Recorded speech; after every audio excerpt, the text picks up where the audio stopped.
एक बड़े से जंगल में पुष्पराज नाम का एक बड़ा स्मगलर हुआ करता था। उसके पास बहुत से लोग काम करते थे। वो लाल चंदन के पेड़ों को काटता था। उन्हें उसके पास मौजूद हाथी उठाकर ले जाते थे और उसके आदमी लॉरियों में लाल चंदन को चढ़ाते थे। वहाँ से लॉरी निकलते थे।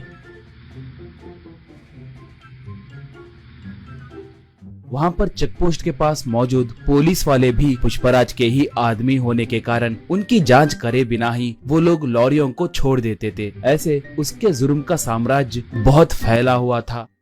उसके पास गंगा नाम की एक हाथी थी। पुष्पराज को गंगा बहुत पसंद थी। उसे अच्छा खाना खिलाते हुए उसका बहुत ख्याल रखता था। वो भी पुष्पराज को अपने ऊपर बिठाकर घूमते रहती थी।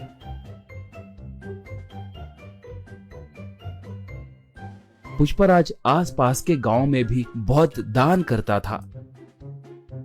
इसलिए अगर गांव में कभी कोई पुलिस की गाड़ी आती तो उस गांव में रहने वाले पुष्पराज के आदमी तुरंत पुष्पराज को फोन करके उसे जानकारी देते थे। इससे पुष्पराज सतर्क होकर जंगल में दूसरे इलाके को अपने आदमियों के साथ मिलके चला जाता था। पुलिस वाले आकर वहां पर देखे तो उन्हें कोई नहीं दिखते थे। इससे वो लोग सर पकड़ लेते थे। एक बार उस इलाके को एक नया एसपी आया। उसका नाम शेखावत था। वो बहुत बड़ा रिश्वतखोर और भ्रष्ट ऑफिसर था। वो बहुत बड़ा क्रूर और मूर्ख आदमी था। वो जैसे तैसे पुष्पराज को पकड़ने के लिए देख रहा था। एक बार गलती से गंगा एक घाटी में गिर गई, मगर वो पूरी तरह से घाटी में गिरे बिना नीचे एक बड़े से पत्थर के बीच में फंस गई थी। वो हाथी उसे बचाने के लिए चिंगाड़ने लगी।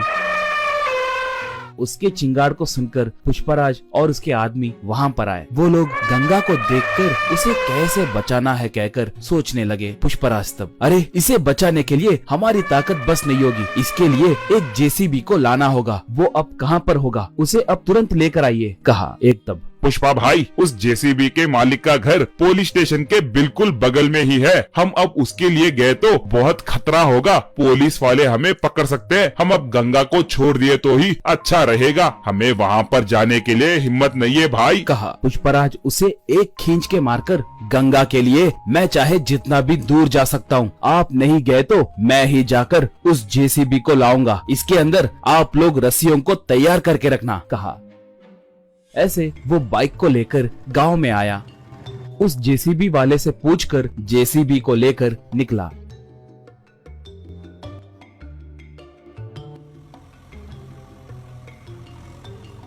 उसे देखकर एक पुलिस इन्फॉर्मर शेखावत को फोन करके पूरी बात बताया। बस शेखावत तुरंत अपने जीप में निकला। पुष्पराज पहाड़ के पास पहुंचकर जेसीबी को रस्सियां बांधकर उनसे गंगा को ऊपर खींचकर उसे बचाया। गंगा ऊपर आकर खुशी से चिंगाड़ने लगी। पुष्पराज को अपने सूंड से आशीर्वाद दी। इतने में शेखावत वहां पर आकर बंदूक से पुष्पराज पे निशाना साधा।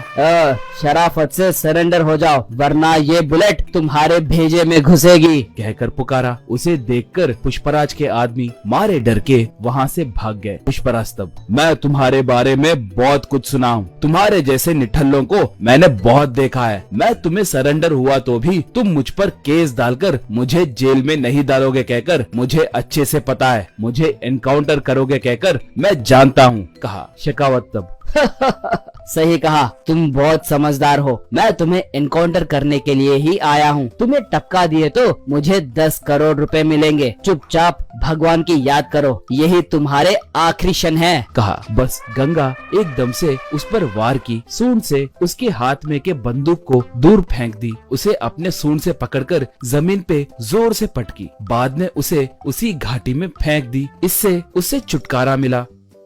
बाद में पुष्पराज गंगा को प्यार से चूमा। उसके ऊपर बैठकर जंगल की ओर निकला पुष्पराज। दोस्तों, आपको ये कहानी पसंद आई तो दया करके हमारे चैनल को सब्सक्राइब कीजिए। उसके साथ साथ वीडियो को लाइक मार के आपके दोस्तों को शेयर भी कीजिए। पुष्पा 2 के लिए कौन कौन इंतजार कर रहा है हमें कमेंट में बताइए। धन्यवाद।